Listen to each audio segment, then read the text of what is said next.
నమస్కారం, welcome to I dream. నేను మీ విజిత. అయితే మనకు శని వక్రగతి చెందుతుంది అని అంటున్నారు. ఆల్రెడీ అది ప్రారంభమైపోయింది. ఇది నవంబర్ వరకు కొనసాగుతుంది అని చెప్తున్నారు. దీనివల్ల కొన్ని రాశుల వారికి ప్రభావం ఉండబోతుంది అంటున్నారు. అటువంటి రాశులు ఏంటో వివరంగా ఒక్కొక్క రాశి గురించి తెలుసుకునే ప్రయత్నం చేద్దాం. ప్రస్తుతం మనతో పాటు ఉన్నారు ప్రముఖ జ్యోతిష, వాస్తు, సంఖ్యాశాస్త్ర మరియు నవరత్నాల నిపుణురాలు తనిష్క గారు. వారితో మాట్లాడి వీటి గురించి వివరంగా తెలుసుకునే ప్రయత్నం చేద్దాం. నమస్తే అండి. నమస్తే అమ్మా. కన్యా రాశి తదుపరి, అంటే ఈ కన్యా రాశి వారికి శని వక్రగతి వల్ల ఎటువంటి ఇబ్బందులు రాబోతున్నాయి? కొన్ని రాశుల వారు సేఫ్ అంటున్నారు. అవును, వీళ్ళు సేఫ్ జోన్ లో ఉన్నారా? ఎలా ఉంది వీళ్ళకు? అంటే ఎప్పుడైనా కన్యా రాశికి ఇప్పుడు 7వ స్థానంలో ఉన్నాడు. 7వ స్థానం అంటే శని ఒక చూపు కన్యా రాశి మీద పడుతుంది. అంటే ప్రతి పనులు అనుకున్నది వాళ్ళకి డిలే అవుతూ ఉంటుంది. ఎందుకంటే రాశి మీద పడుతున్నప్పుడు ఆరోగ్య విషయం ఒకటి, తర్వాత వాళ్ళకి అనుకున్న పనులు అస్సలు మంచిగా అవ్వకుండా పోవడము, అవి కాకుండా వాళ్ళకి మంచి నేమ్ అండ్ ఫేమ్ ఉండదు. అంటే లగ్నం చూడడం, అంటే వాళ్ళ కన్యా రాశిని చూడడం వల్ల, జన్మ రాశిని చూస్తున్నప్పుడు వాళ్ళకి ఆ రాశికి అధిపతి అక్కడ జనరల్గా ఏంటంటే రాశి అంటే చంద్రుడు నిలిచిన ప్లేస్ అని రాశిని చెప్తాం. ఇప్పుడు కన్యాలో చంద్రుడు ఉన్నాడు కదా, ఆయన చూడడం వల్ల ఆరోగ్య సమస్యలు. సో నెక్స్ట్ వచ్చి వీళ్ళకి ఏంటంటే పంచమాధిపతి సిక్స్త్ లాడ్దా శని అవుతాడు. పంచమ స్థానం అంటే వాళ్ళ పిల్లల గురించి, తర్వాత మనశ్శాంతి లేకుండా బాధపడుతూ ఉంటారు. పిల్లలు కూడా వాళ్ళకి రెస్పెక్ట్ ఇవ్వకుండా ఉంటారు. నెక్స్ట్ వచ్చి ఏంటంటే పుత్రస్థానం, ఒకవేళ వాళ్ళకి ఇప్పుడు పిల్లలు వచ్చి చదువులో సరిగా లేకుండా వాళ్ళ వల్ల ఇబ్బందులు పడడము. నెక్స్ట్ వీళ్ళకి వచ్చి పంచమ స్థానం అంటే పూర్వీక ఆస్తుల్లో ఏదైనా సమస్యలు, ఇవన్నీ కూడా వస్తుంది ఇప్పుడు వాళ్ళకి 7th లో ఉన్న శని వల్ల. అంటే ఈ రాశి వాళ్ళ ప్రభావం కుటుంబం అంత పైన కూడా ఉంటుంది. ఇప్పుడు కన్యా రాశి అనేటప్పుడు ఏమైతుందంటే ఇప్పుడు వాళ్ళకి 2.5 సంవత్సరము అసలు 7లో శని ఉంటే గండగ శని అంటారు. అంటే గండం అంటే సడన్ గా ఏదైనా గండం, ప్రాణగండం అట్లా వస్తుంది. ఈ విషయం వచ్చి చాలా మందికి తెలియదు. ఇప్పుడు 7వ స్థానంలో కదా శని ఉన్నాడు, ఏం సమస్య అట్లానే అనుకుంటారు. కానీ 7లో ఉన్న శని వాళ్ళ రాశిని చూస్తాడు కదా, దానివల్ల వాళ్ళకి అది గండగ శని అని అంటారు. అంటే ఈ గండాలు కూడా ఒక్కొక్కరికి ఒక్కొక్క రకంగా ఉంటూ ఉంటాయి. వీళ్ళకి ఏ టైప్ అంటే కొంతమందికి వాటర్ ద్వారా అంటుంటారు, కొంతమందికి కరెంటు ద్వారా, రకరకాల. వీళ్ళకు ప్రత్యేకించి అంటే వీళ్ళకి ఏమైతుందంటే ఆరోగ్యం వల్ల ఎట్లా అంటే వీళ్ళకి మేజర్ ఆరోగ్యం సంబంధించిన స్థానాధిపతిగా శని అయిపోతాడు అక్కడ. సో పంచమాధిపతి కూడా అక్కడే అవుతాడు. కొన్ని పిల్లల విషయం వల్ల కూడా కొంచెం ఎక్కువ డిప్రెషన్కి వెళ్ళిపోయి అట్లా కూడా ఏదన్నా వాళ్ళంతలో వాళ్ళు చేసుకోవడము. సో వాళ్ళు ఏదన్నా ఆ డిప్రెషన్లో ఉండి అసలు మరి దానివల్ల ఆరోగ్యం బాగా లేకుండా పోవడము అట్లాంటిది ఉంటుంది. అయితే వీళ్ళకి 7లో ఉన్న శని వచ్చి ఇప్పుడు మనం అనుకుంటాం వగ్రగదిలో ఉన్నాడు, కొంచెం పర్వాలేదు. కానీ మళ్ళీ ఈ వగ్ర నివర్తి అయిన తర్వాత ఆయన చూపు అస్సలు మంచిది కాదు. ఎప్పుడైనా కానీ శని చూపు మంచిది కాదు. శని మంచోడు, తన చూపు మంచిది కాదు. ఓకే, చాలా మందిలో అంటారు, అయ్యో ఈయన మంచి వ్యక్తి, కానీ ఈయన ఎందుకో మన ఇంటికి వచ్చాడు, నరదిష్టి తగిలింది, అంతే తీరిపోయింది, మనకి ఏం బాగాలేదు ఇంట్లో అట్లని అంటారు.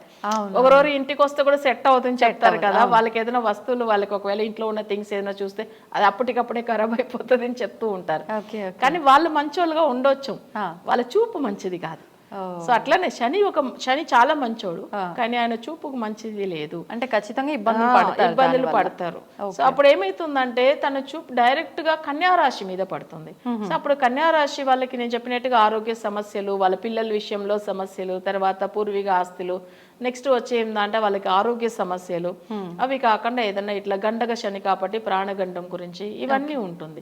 సో ఇదంతా కూడా కొంచెం ఎక్కువ కన్యా రాశి వాళ్ళు ఎక్కువ కేర్ తీసుకోవాల్సిన అవసరం ఉంటుంది. వాళ్ళకి ఏంటంటే రాహు కేతుల వల్ల పెద్ద సమస్య అయితే లేదు, కానీ గురు మంచిగా లేవు. ఇప్పుడు గురు ఎందుకు మంచిగా లేదు అంటే 10లో ఉన్న గురు మంచోడు కాదు. అంటే డబ్బులు అస్సలు రాదు వాళ్ళ చేతికి. అప్పుడు అంటే 10లు ఇరుక్కం గురు పరమశివనం పిచ్చ ఎడతాను అంటారు. అంటే 10లో గురువు ఉంటే శివపెరుమాన్ ఉన్నాడు కదా, శివుడు పరమాత్ముడే కూడా భిక్షం తీశాడంట 10లో గురువు వచ్చినప్పుడు.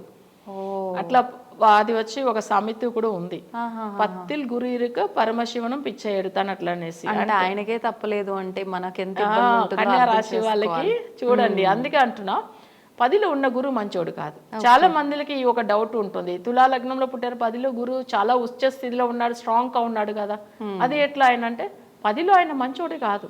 చాలా మంది జాతకంలో చూడవచ్చుము 10లో గురువు ఉన్నాడంటే వాళ్ళకి అస్సలు ఇన్కమ్ రాదు. కానీ ఎప్పుడు బాగుంటుంది అంటే ఆ గురుకు సంబంధించిన దశ జరుగుతున్నప్పుడు బాగుంటారు. అంటే వీళ్ళకి ఈ దశ ఎప్పటి వరకు ఉంది అని చెప్పొచ్చు? అంటే ఈ 3 నెలల వరకు, తర్వాత బాగుందా, లేదంటే ఈ 3 నెలలు బాగుండి తర్వాత ఇబ్బంది ఉందా? ఎలా 3 నెలలు పర్వాలేదు, పర్వాలేదు, తర్వాత బాగలేదు. ఎందుకంటే ఆయన చూపు మంచిగా లేదు. ఇప్పుడు ఆల్రెడీ 7th లో ఉండి వగ్రం అయిపోయాడు, శని చెడిపోయాడు కాబట్టి చూపు అంతగా ఏం సమస్య రాదు. Okay.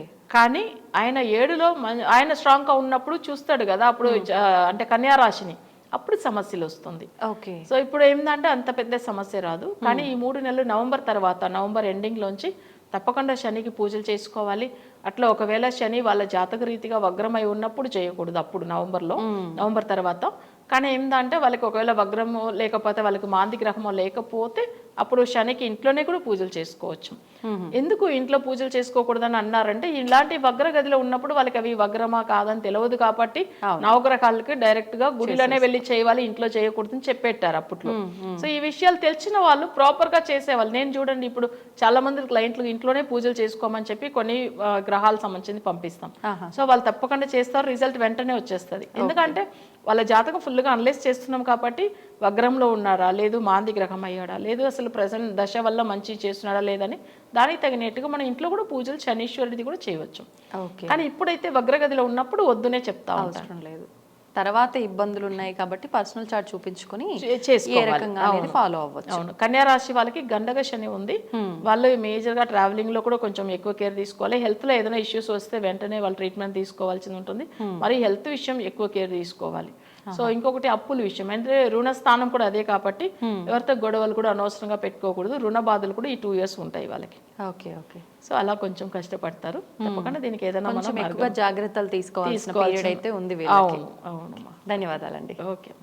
And for more videos, Please subscribe to iDream. Please subscribe to iDream. Please subscribe iDream. And please subscribe to iDream. For more videos, subscribe to iDream. Please like, share and subscribe to the channel. Congratulations, iDream. Subscribe to iDream. Subscribe to iDream. so subscribe to iDream Media. iDream team andarki huge congratulations. Please subscribe iDream Media. Please subscribe to iDream. Subscribe iDream. Please subscribe to iDream. iDream అంటే నా కళల ఛానల్ను subscribe చేసుకున్న నోరు తిరుగుతలేదు, మీరైతే గంట గుర్తు కొట్టండి. For more such videos, please subscribe to iDream. Subscribe to iDream. Please subscribe to iDream. Please subscribe iDream Media. Please do subscribe to iDream. Please subscribe to iDream Media. For best entertainment and information, please subscribe iDream. And don't forget to subscribe to iDream. తవ్వండి, తవ్వుతూనే శివలింగం. సరే దాన్ని అట్లా కప్పేసేయండి, చూపించదండి. Krishna is there. మూర్తి పూజ కాదు, సాక్షాత్ బ్రజేంద్ర నందన భగవాన్ ఉన్నారు మూర్తిలో. ఏమీ ఆశించకుండా ఆరాధించే వాళ్ళు కూడా ఉన్నారా ప్రభుజీ? నిజమైన భక్తి అంటే మనకు తెలియదు కాబట్టి